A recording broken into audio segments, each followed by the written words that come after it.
Շնորհակալ եմ, հարգելի գործընկերներ, ես ուզում եմ եւս մեկ անգամ շեշտել մի թիվ,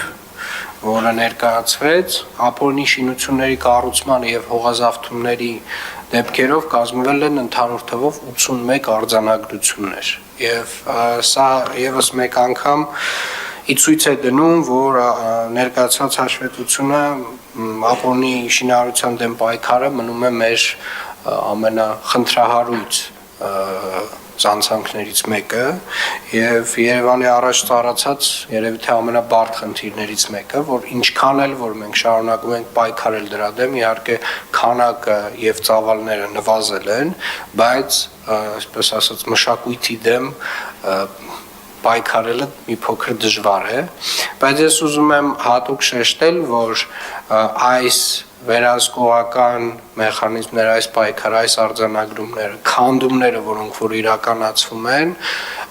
վստահորեն մեր մշակույթում եւ վարվելակերպում պետք է փոփոխությունների բերեն եւ մենք պետք է ընկալենք, որ առհասարակ որևէ տեսակի ապօրինի շինարարությունը մեր քաղաքում ընդունելի չէ եւ չի կարող լինել։ Այդ ապօրինի շինարարության պատճառով է, որ այսօր տարատեսակ այգիներում ունենք տարատեսակ շինություններ, որոնց հետո, այսպես ասած, այդ շինությունների չգիտեմ, տերեր կոչենք այդ մարդկանց թե ինչ, այնուամենայնիվ փորձում են պայքարել այդ շինությունները սեփականացնելու համար, երբ որ քաղաքապետարանը փորձում է մաքրել այգիներից այդ տեսակ շինությունները։ Տարատեսակ կրպակները, որ ունենք մայթերի վրա, որ ամբողջապես մայթ են փակում եւ կրկին այն պայքարը, որ տերերը փորձում են մղել, տարբեր նաեւ դատական պրոցեսներ հարուցելով Երևանի քաղաքապետարանի դեմ, հարգելի գործընկերներ, սիրելի երևանցիներ, ապօրինի շինարարությունը Երևան քաղաքում տեղ չունի, ապօրինի շինարարության դեմ Երևանի քաղաքապետարանը պայքարելու է ամենակոշտ մեթոդներով եւ Երևանի քաղաքապետարանը անհոգնել քանդելու է պոտենցիալ նոր առաջացող ապօրինի շենքեր, շինություններ, հարկեր, կցակառույցներ, առաջ տված բալկոններ եւ կներեք, բայց հոգեկան այդ տեսակ այսպես ասած մեր օրերում այդ դրսևորումները չեմ կարծում, որ արդեն նորմալ են, որովհետեւ չի կարելի տարիներով խոսել այն մասին, որ հարգելի գործընկերներ, փողի գողը գող է, հողի գողը գող չի,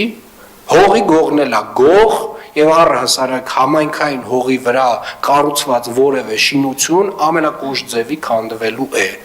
Խնդրում եմ, եկեք փորձենք մեր այս մշակույթից դուրս հանենք այդ ձևը, այդ վարվելը, այդ մտածելակերպը։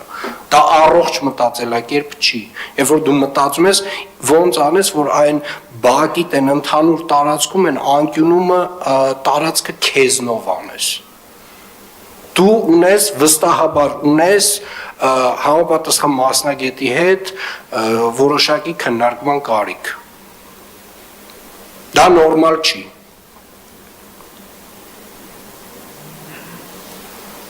Երկրորդ հատվածը շինհրապարակների կահավորում,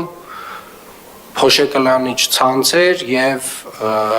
օդի որակի չափող սարքեր։ Հարգելի գործընկերներ, սիրելի շինարարներ, հարգելի կառուցապատողներ, փոշեկլանիչ ցանցերը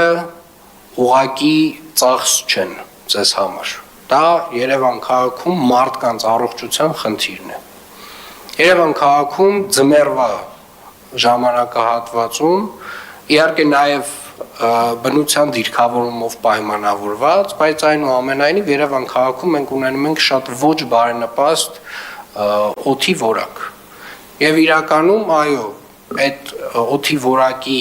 վրա ազդեցություն ունեն նաև շինարարությունները, նաև հանքերը, որոնք որ գործում են Երևանում եւ Երևանից դուրս։ Եվ հարգելի գործընկերներ, այս վերահսկողական մեխանիզմը կրկին անգամ, էլի վերահսկողությունը վերահսկողությամբ, վարչարությունը վարչարությամբ, բայց ես ուզում եմ մի փոքր էլ տենց այս մակարդակում խոսակցություն ունենալ։ Երբ որ կառուցապատողը այնուամենայնիվ ինչ որ մի աշխատանք է իրականացնում, ենթադրվում է, որ ինքը պատասխանատվություն պետք է ունենա իր շրջակա միջավայրի նկատմամբ։ Եվ կառուցապատողը պարտավոր է շինարարությունն իրականացնելիս համապատասխան կահավորել իր շինհրապարակը եւ համապատասխան ցանցերը անցկացնել այդ շինհրապարակում եւ կառուցվող օբյեկտի շուրջը։ Սա պատասխանատվություն է իրեն շրջապատող մարդկանց նկատմամբ։ Սա պատասխանատվություն է տվյալ վարչական շրջանում իր հարևանությամբ գտնվող շենքերում ապրող մարդկանց, այդ շենքերում ապրող երեխաների նկատմամբ։ Եվ ամեն մի կառուցապատող, երբ որ այս քայլերը չի իրականացնում, թող հասկանա եւ պատկերացնի, որ ինչ ասեմ, ինքը տենց որոշ չափով իր փոքր չափով, բայց թունավորում է տվյալ միջավայրը։ Թունավորում է իր հարևանությամբ գտնվող խաղահրապարակում խաղացող երեխաների միջավայրը։ Ամեն մեկը թող իր մասով այս պատասխանատվությունը ունենա եւ հասկանա։ Եվ Երևանի քաղաքապետարանը կրկին շարունակելու է այս վարչարարությունն իրականացնել, ազգային ժողովի ընկերներին, գործընկերներին նաև առաջարկել է էականորեն բարձրացնել տուգանքների չափերը նմանատիպ վարվելակերպի համար։ Եվ առհասարակ կարծում եմ մենք անընդհատ ուղղակի այս թվերի մասին չպետք է խոսենք, այս թվերի նաև տակ գտնվող իրականության մասին պետք է խոսենք եւ մեր հետագա քայլերի։